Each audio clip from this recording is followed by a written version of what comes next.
Olá, espero que tudo esteja bem contigo, gozando de boa saúde e rezando pelo fim dessa pandemia, sem nos descuidar do dever ético e sagrado de cuidar dos pobres. Neste modo, veremos sobre os organismos ecumênicos garantidores do diálogo ecumênico entre as diversas igrejas. Os organismos ecumênicos vão dar uma sustentabilidade ao movimento ecumênico. Então, se não fossem esses organismos ecumênicos, o movimento ecumênico não teria continuidade, porque só pela vontade de cada um ele não aconteceria. Nós temos como exemplos de organismos ecumênicos aí o Conselho Mundial das Igrejas, o Conselho Latino-Americano das Igrejas, o CONIC, que é o Conselho Nacional das Igrejas Cristãs, que mantém viva a busca e cooperação ecumênica. O objetivo desses organismos é levar seus membros a trabalharem em conjunto em prol do diálogo, ultrapassando divisões e incompreensões, e apoiado na oração em comum. Sobretudo, que tem como símbolo dessa oração em comum aí a semana de oração pela unidade dos cristãos. O órgão máximo representante aí do movimento ecumênico é o Conselho Mundial de Igrejas, que é o CMI. Ele foi criado em 22 de agosto de 1948, logo depois da Segunda Guerra Mundial, em Genebra, na Suíça, e tem suas raízes nas conferências Fé e Constituição e Vida e Ação. A fórmula base do Conselho Mundial das Igrejas. O Conselho Mundial de Igrejas é uma associação fraterna de igrejas que confessa o Senhor Jesus Cristo como Deus e Salvador e que se esforçam em corresponder juntas a uma vocação comum para a glória de um único Deus, Pai, Filho e Espírito Santo. Então isso é o que está na base da Constituição do Conselho Mundial das Igrejas e que tende a se repetir nos outros organismos ecumênicos. A adesão de uma igreja ao Conselho Mundial das Igrejas, ela se dá pela aprovação de 2/3 das igrejas membros do Conselho Mundial das Igrejas reunidos em assembleia. Quais são os objetivos do Conselho Mundial das Igrejas? Ser instrumento de contato entre as igrejas para que conheçam sua tradição e renovação. E tem como meta possibilitar a oportunidade de se questionar, criticar, corrigir e ajudar-se mutuamente, tanto espiritual quanto materialmente. O âmbito de atuação do Conselho Mundial das Igrejas permite testemunhar e agir conjuntamente em nível internacional, ou seja, é um órgão que tem um alcance internacional. A doutrina, em relação à doutrina do Conselho Mundial das Igrejas. O Conselho Mundial das Igrejas Cristãs vai desconsiderar qualquer conceito de unidade, ou seja, ele é um organismo neutro. Apenas aconselha que Jesus Cristo fundou uma igreja. Hoje vivemos em diversas igrejas separadas umas das outras. Contudo, nossa visão de futuro é que algum dia viveremos de novo como irmãos e irmãs numa igreja indivisa. Então, isso é o que aconselha o Conselho Mundial das Igrejas, É que vai chegar um momento que nós vamos estar ali todo mundo unido numa igreja indivisa. Essa igreja indivisa significa só a igreja católica ou só a igreja luterana? Não, todas as igrejas constituindo uma igreja só indivisa, que é o corpo místico de Cristo. Então, na sua visibilidade vai continuar várias igrejas, mas todas unidas num só corpo, que é o corpo místico de Cristo, que é a igreja invisível, da qual a Igreja Católica faz parte e também os irmãos evangélicos fazem parte. Então nós temos aí na organização do Conselho Mundial da Igreja, que ela conta com organismos constitutivos, confissão, fé, as comissões Fé e Constituição, Missão e Evangelização, Educação e Formação Ecumênica, Assuntos Internacionais. E também tem uma organização interna, que conta com a Secretaria-Geral, que é o corpo administrativo, institucional, Instituto Ecumênico Bosse, a Fundação Ecumênica de Empréstimo às Igrejas, Ação Conjunta das Igrejas, Agência de Notícias Ecumênicas Internacionais. Essa Fundação Ecumênica de Empréstimo às Igrejas é um órgão financeiro que cuida de ajudar aquelas igrejas que estão ali passando por dificuldade financeira e que precisa de ajuda externa para poder continuar, para poder sobreviver, principalmente nos países de terceiro mundo. E conta com a Assembleia, que é o seu órgão máximo de representatividade, né, e um conselho de presidência, depois vem um comitê central e subcomitês permanentes. Subcomitê executivo, que supervisiona e acompanha os programas e atividades do Conselho Mundial das Igrejas, né, os programas que faz recomendações em todos os assuntos ligados aos programas e atividades do Conselho Mundial das Igrejas, e por fim as finanças, que vai examinar e fazer recomendações ao Comitê Central sobre questões financeiras do Conselho Mundial das Igrejas, inclusive de ajuda às outras igrejas, inclusive de ajuda financeira às outras igrejas. Já referente ao nosso continente, né, latino-americano, nós temos aí o CLAI, que é o Conselho Latino-Americano das Igrejas Cristãs. Foi fundado em 1982 e com sede em Huampani, em Lima, no Peru, e tem por objetivo ser um espaço para o encontro e diálogo, tendo como finalidade a busca em espírito fraterno dos elementos básicos de testemunho comum, a fim de expressar melhor o amor dos cristãos pelos irmãos. As exigências para a adesão do CLAI: que as igrejas e movimentos que reconhecem Jesus Cristo como Senhor e Salvador em conformidade com as Sagradas Escrituras e que em unidade procuram cumprir sua comum vocação e missão para a glória de Deus. Conta com aproximadamente 150 igrejas batistas, congregacionalistas, episcopais, evangélicos, unidos, morávios, moronitas, metodistas, valdenses e organismos cristãos especializados nas áreas de pastoral juvenil, educação teológica, educação cristã, de 21 países da América Latina e Caribe. A organização do CLAI conta com a Assembleia, uma junta diretiva que compõe uma mesa executiva, a Secretaria-Geral e com pastorais de relações, né, que recebe o nome de Secretarias Regionais Andina, Mesoamérica, Caribe, Grande Colômbia, Rio da Prata e Brasil. Então, essas secretarias regionais do CLAI estão presentes em grandes regiões, né, sendo que no Brasil representa uma região como um todo. As pastorais de desafio: temos a Pastoral da Juventude, a Pastoral Indígena e Negritude, Pastoral Mulheres, Justiça e Gênero, Programa Fé, Economia, Ecologia e Sociedade, Programa de Saúde e Direitos Sexuais e Representação. Temos aí a Pastoral de Serviço, que é a Pastoral das Comunicações e Administração. Essa Pastoral Indígena e Negritude, além de estar aí no CLAI, a Igreja Católica também tem uma Pastoral Indígena e Negritude. Então, em termos de Brasil, nós temos o CONIC, que é o Conselho Nacional das Igrejas Cristãs, que foi fundado em Porto Alegre com a participação da Igreja Católica desde sua fundação. Lembrando para vocês que a Igreja Católica ela não faz parte nem do Conselho Mundial das Igrejas e nem do CLAI. O Conselho Mundial das Igrejas, porque sabe que se entrar para o Conselho Mundial das Igrejas, muitas outras igrejas vão sair. Porque tem muitas igrejas que fazem parte do Conselho e que não mantém diálogo com a Igreja Católica. A mesma razão porque a Igreja Católica também não faz parte do CLAI aqui na América Latina. Porque tem consciência de que no momento que entrar para o CLAI, embora seja constantemente convidada pelo CLAI a fazer parte, né, claro, evidente, uma igreja que ainda é hegemônica aqui na América Latina, é de interesse do Conselho que ela faça parte.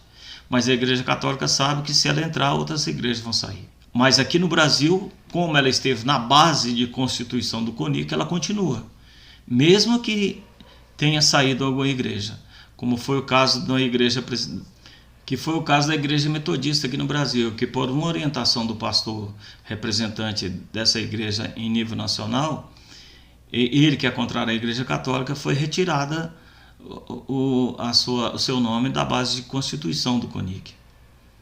Então, essa igreja ela não faz parte, embora que em nível mundial os metodistas aceitem a presença da Igreja Católica nos organismos ecumênicos, no Brasil, em função exatamente desse pastor, a Igreja Metodista retirou-se do CONIC.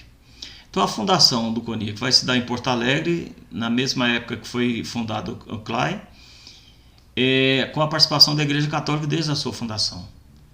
Tem sede em Brasília e conta com 3 representações regionais. Os membros fundadores: a Igreja Católica Romana, a Igreja Cristã Reformada Brasileira, Igreja Anglicana, Igreja Luterana e Igreja Metodista, essa que eu falei para vocês que se retirou, em função desse pastor.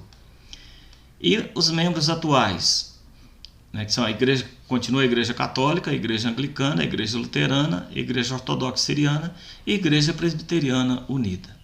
O CONIC é uma associação fraterna de igrejas que confessam o Senhor Jesus Cristo como Deus e Salvador, segundo as Escrituras, e por isso procuram cumprir sua vocação comum para a glória de Deus, uno, trino, Pai, Filho e Espírito Santo, em cujo nome administra o Santo Batismo. Então, praticamente, a base constitutiva tende a se repetir desde lá do Conselho Mundial das Igrejas, passando pelos conselhos regionais, até chegar aos conselhos nacionais. Então, na base constitutiva tem sempre essa afirmação, né, que é uma associação fraterna de igrejas que confessam o Senhor Jesus como Deus e Salvador, segundo as Escrituras, e por isso procuram cumprir sua vocação comum para a glória de Deus, uno e trino, Pai, Filho e Espírito Santo, em cujo nome administram o Santo Batismo. A motivação à unidade do CONIC, proposta pelo CONIC. O amor de Deus, a confissão da fé comum e o compromisso com a missão impulsionam as igrejas membros a uma comunhão cristã mais profunda e a um testemunho comum do Evangelho no Brasil, no exercício do amor e serviço ao povo. São objetivos do CONIC: colocar-se sob a ação do Espírito Santo a serviço da unidade na igreja. Estudar e refletir sobre questões teológicas que se constituam relevantes para a unidade e a missão da igreja, nomeadamente os resultados dos diálogos interconfessionais. Propiciar reflexão e tomada de posição comuns perante a realidade brasileira, confrontando-a com o Evangelho e as exigências do reino de Deus. Empenhar-se na promoção da dignidade, dos direitos e deveres da pessoa humana, criada à imagem e semelhança de Deus, em busca e a serviço do amor, da justiça e da paz. Desenvolver linhas comuns de ação, favorecer o relacionamento com entidades congêneres, nacionais e internacionais. Esses são os objetivos do CONIC. E lembrando a vocês que o CONIC ele é presidido sempre alternadamente por um católico ou por um protestante, né? Por muito tempo ele foi presidido, se não me engano, a última presidência esteve nas mãos de um sacerdote católico e agora está nas mãos de um protestante. Mas sempre assim, sempre revezando. Uma hora é da igreja luterana, outra hora é um sacerdote católico, outra hora é um presbiteriano, e sempre está revezando os presidentes do CONIC desde a sua fundação. A organização do CONIC conta com a Assembleia Geral, a presidência. Como eu falei para vocês, ela se dá sempre num revezamento entre católicos e protestantes. Conta com a secretaria, tesouraria, secretaria-geral e um conselho fiscal, com as representações regionais e as comissões de teologia e comissão jurídica. Dessa comissão de teologia faz parte o padre Elias Wolff, que foi meu orientador na minha monografia de conclusão do curso de Diálogo Ecumênico Interreligioso, e também foi o meu supervisor no estágio pós-doutoral na PUC do Paraná. Então eu tive o prazer de tê-lo na primeira vez no curso de Diálogo Ecumênico Interreligioso e depois disso também no pós-doutorado. Então, as regionais do CONIC. Nós temos a Associação Fraternas de Igrejas Cristãs em Pernambuco, Conselho Ecumênico Baiano de Igrejas Cristãs, CONIC Minas Gerais, Paraná, Espírito Santo, Mato Grosso, Paraíba, Rio de Janeiro, Rio Grande do Norte, Conselho Amazônico das Igrejas Cristãs, Conselho de Igrejas para Estudo e Reflexão, CONIC, Grupo Ecumênico da Grécia. Embora tenha sua sede aqui em Brasília, também tem essa regional de Brasília, que é o Grupo Ecumênico de Brasília, o Movimento Ecumênico de Curitiba, o Movimento Ecumênico de Maringá, Movimento Ecumênico de Londrina e Movimento de Fraternidade de Igrejas Cristãs. Esses são os organismos sem os quais o movimento ecumênico já teria deixado de existir. Se deixasse só pela decisão individual da pessoa, ele não aconteceria. Agora nós vamos ver sobre a organização ecumênica da Igreja Católica. A Igreja Católica tem uma capacidade muito grande de organizar-se, e isso fez com que se mantivesse unida por 2 milênios. A integração com o universo plural se dá através da organização de uma estrutura apta a promover o diálogo ecumênico. E a sua organização se dá em nível global, centrada em Roma, e em nível local, em cada igreja particular. Na Igreja Católica, o ecumenismo vai se dar sob 2 níveis: em nível religioso e social. Em nível religioso, vai envolver questões doutrinárias e, em razão disso, se torna mais difícil ser realizado, né? Já em nível social, vai envolver todas sem distinção alguma, sem preconceitos e outras preocupações institucionais. E enquanto organismo, nós temos aí em nível religioso o Conselho para a Promoção da Unidade dos Cristãos, que é o Conselho Pontifício para a Promoção da Unidade dos Cristãos, e também temos o Conselho Cor Uno, que vai manter contato com organismos sociais, civis e religiosos em vista a atender a questão social. Então, se nós temos dificuldade de diálogo no campo religioso, no social não se tem essa mesma dificuldade. O Conselho Pontifício para a Unidade dos Cristãos. Ele foi criado em 1960 como Secretariado para a Unidade dos Cristãos, que é o órgão máximo do ecumenismo católico, criado por João XXIII às vésperas do Concílio Vaticano II. Então, qual que era a pretensão do Papa João XXIII? Era exatamente estabelecer o diálogo ecumênico com as outras igrejas. E aí ele vai criar esse secretariado que se tornou um órgão consultivo, um organismo ali que subsidiou o Concílio Vaticano II, fornecendo documentos inclusive de autoria de protestantes, para confecção, né, para a construção ali dos textos, dos decretos e dos documentos, o Decreto Unitatis Integratis, Dignitatis Humanae e Nostra Aetate. Então, ele se tornou um órgão responsável por subsidiar os padres conciliares no momento ali do que acontecia o concílio. A posição do Concílio Vaticano II considerou pareceres e avaliações de outras comunidades cristãs advindas ali desse secretariado e discutiu temas como revelação, igreja, natureza do ecumenismo e liberdade religiosa. A nova estrutura que vai dar a esse secretariado, ele foi reestruturado em 1976 pelo pontificado de Paulo VI e vai receber uma estrutura definitiva em 1988, já no papado de João Paulo II, que o reestrutura novamente pela Constituição Apostólica Pastor Bonus, a mesma que criou o Conselho Cor Uno, né, dando-lhe o nome de Conselho Pontifício, ou seja, fazendo parte de um dos dicastérios da Cúria Romana. Lembrando que dicastério é como se fossem pequenas prefeituras ali em Roma. Qual a finalidade do Conselho Pontifício para a Unidade dos Cristãos? Qual a finalidade do Conselho Pontifício para a Unidade dos Cristãos? Promover um espírito ecumênico autêntico no interior da igreja, desenvolver o diálogo e colaboração com outras igrejas e comunidades eclesiais junto ao próprio Conselho Mundial das Igrejas, nomeação de delegados católicos nas comissões mistas de diálogo, ou seja, quando se estabelece geralmente pelo próprio Conselho Mundial das Igrejas ou pelo CLAI, né?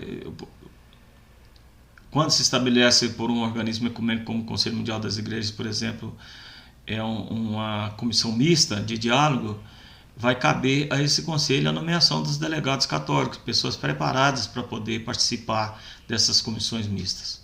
A designação de observadores católicos nos encontros ecumênicos, por exemplo, como a Igreja Católica não faz parte do Conselho Mundial das Igrejas, ela não tem poder de voto, mas ela pode designar observadores. São pessoas ali que vão assistir ali da Assembleia do Conselho Mundial das Igrejas como meros observadores, sem ter poder de voto. E convida os observadores ou delegados fraternos de outras igrejas ou comunidades eclesiais para eventos da Igreja Católica, para os encontros ecumênicos da Igreja Católica, cultos ecumênicos. O Conselho Pontifício para a Unidade dos Cristãos conta com um presidente. Então nós temos aí que o Conselho Pontifício para a Unidade dos Cristãos ele tem um presidente que atualmente é presidido pelo cardeal suíço Kurt Koch. Tem como presidente emérito, né, Walter Kasper, foi um dos grandes presidentes desse Conselho Pontifício, do qual tem várias obras sobre ecumenismo publicadas, que foi presidente desse Conselho Pontifício por vários anos. Depois dele nós tivemos o cardeal Miller, um alemão que escreveu junto com Gustavo Gutierrez um livro, né, que, lembrando a vocês que o Gustavo Gutierrez foi um dos autores da Teologia da Libertação que teve problemas com o Vaticano. Nós temos aí o Conselho Pontifício para a Unidade do Cristão, que é composto por uma presidência, que tem um secretariado, secretário adjunto e subsecretário, que conta com um secretariado, secretário adjunto e subsecretário. E também o Conselho de Cardeais e Bispos, um corpo de consultores, sendo que desses consultores são sacerdotes, religiosos e leigos. E 2 seções: a oriental para igrejas de tradição bizantina e antigas igrejas orientais, e a ocidental para as diversas igrejas e comunidades eclesiais do Ocidente, que mantém relações com o Conselho Mundial das Igrejas. O presidente atual do Conselho Pontifício para a Unidade dos Cristãos é o cardeal suíço Kurt Koch, e tem como presidente emérito o cardeal Walter Caspers, que presidiu esse conselho por mais de 10 anos, e que depois foi substituído pelo alemão o Miller. Como organismo ecumênico também nós temos o Conselho Coro Uno, que foi criado em 1971 pelo Papa Paulo VI, regulamentado pela Constituição Pastor Bonos, a mesma que criou o Conselho Pontifício para a Unidade dos Cristãos, e funciona junto ao Conselho Pontifício de Justiça e Paz. Tem como lema exprimir a solicitude da Igreja Católica para os necessitados, a fim de que seja favorecida a fraternidade humana e se manifeste a caridade de Cristo. Tem por finalidade estimular os fiéis a darem testemunho da caridade evangélica, favorecer e coordenar as iniciativas de instituições católicas que se dedicam a ajudar os povos indigentes e facilitar relações entre estes e os correspondentes organismos públicos internacionais. E também para estabelecer o diálogo aberto a todos os organismos e religiões, associações, e trabalhar para o bem comum, e trabalhar para o bem do homem, né, em diálogo não só com cristãos, mas não cristãos, agnósticos e ateus. Ou seja, se na doutrina, na questão doutrinária, existe dificuldade em dialogar, quando se fala para o bem comum da humanidade, aí você não encontra dificuldade de diálogo, inclusive pode se estabelecer com os agnósticos e também com os ateus. Lembrando a vocês que muitos ateus abraçam causas, né, que são desenvolvidas aí em prol do bem comum da humanidade. Outro tipo de organismo estabelecido pela Igreja Católica também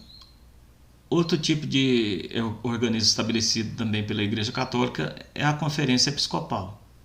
Ela tem por finalidade desenvolver o diálogo entre a Igreja Católica e as igrejas orientais, e ela é composta por peritos, homens e mulheres escolhidos entre o clero, entre religiosos e leigos. E tem por incumbência propor orientações em matéria ecumênica e formas concretas de atuação em conformidade com a legislação, diretrizes e costumes legítimos eclesiais existentes e conforme possibilidades concretas de uma dada região. A organização local da Igreja Católica se dá na igreja particular e também em nível de paróquias. Cabe ao bispo nomear um delegado colaborador que funcione como conselheiro do bispo, bem como de outras instâncias da diocese em matéria ecumênica, ou seja, é o assessor da diocese. Aqui em Brasília eu não conheço, é uma falta minha que já tinha que ter corrido atrás para conhecer, mas eu não conheço esse assessor da Arquidiocese aqui de Brasília na área de diálogo ecumênico e interreligioso. Com certeza ele existe. E em nível paroquial, devem ser estimulados a participar das atividades ecumênicas do seu mesmo nível e sempre, se possível, formar grupos encarregados de realizar atividades ecumênicas. Em termos de paróquia, na prática, pouco acontece isso, mas deveria ser desenvolvido, né, um setor de ecumenismo dentro da própria paróquia, nem que seja aí uma pastoral ecumênica. Comunidades e organizações. Temos ainda como uma forma de organização da Igreja Católica os institutos de vida consagrada. De acordo com seus próprios carismas e instituições, à luz do espírito e finalidade de seus institutos. São estimulados a promover, de acordo com suas possibilidades concretas e os limites das suas regras de vida, as atitudes e atividades próprias do ecumenismo, conforme as normas estabelecidas pelo bispo da diocese, pelos sínodos das igrejas orientais católicas ou pelas conferências episcopais para o trabalho ecumênico. Então, nos institutos de vida consagrada também há aí a presença do ecumenismo. Principalmente nos cursos de teologia tem que haver presença do ecumenismo. Daí a razão dessa disciplina no curso de teologia da Arquidiocese de Brasília. Temos também as comunidades e organizações, a organização de fiéis católicos, que tem como objetivo, por exemplo, a renovação espiritual, a ação em favor da paz e da justiça social, da educação aos diferentes níveis, da ajuda econômica a países e instituições.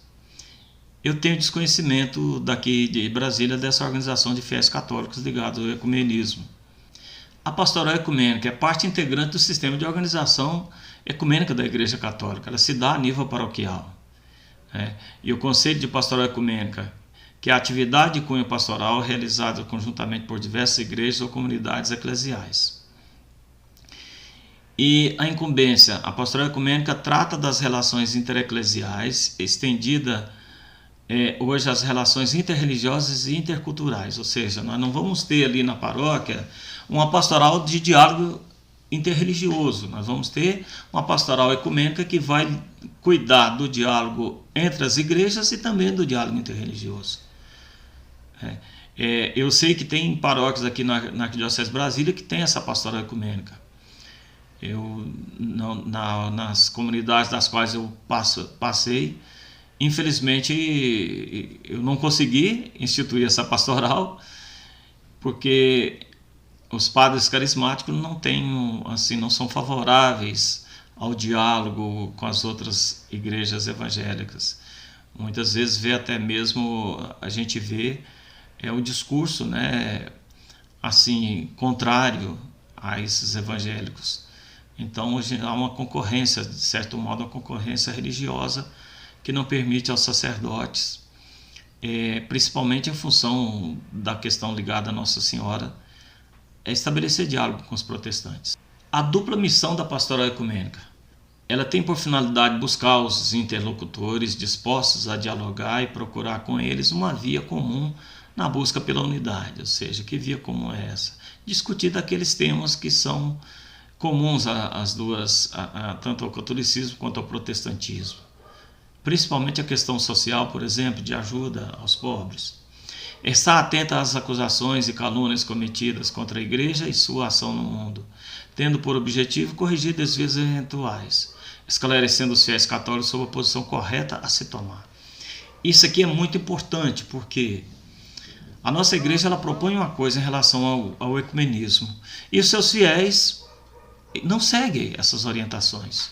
Então a pastoral ecumênica ela se tornaria importante em nível paroquial no sentido de formar essas pessoas, de fazer com que essas pessoas tenham consciência de que a questão ecumênica, essa face ecumênica, ela faz parte da essência do ser católico. Faz parte da identidade católica ter essa face ecumênica, ter essa abertura ao diálogo. Então isso aí seria importante, uma pastoral ecumênica na igreja, no sentido de dar formação para os fiéis, de um modo geral, principalmente sobre os documentos da igreja que fala sobre o ecumenismo. E também temos aí como organização o ecumenismo pastoral. A pastoral ecumênica ela vai cuidar da formação ecumênica, de encontros ecumênicos, essas coisas assim. Promover o encontro, por exemplo, entre a equipe ali de batismo e com o pessoal da igreja evangélica, quando alguém da igreja evangélica vai ingressar na igreja católica, para saber se vai ser batizado ou não, instruir ali a pastoral do batismo em relação àquilo que é válido no batismo das igrejas evangélicas, razão pela qual aquele que ingressa na igreja católica não vai ser batizado de novo.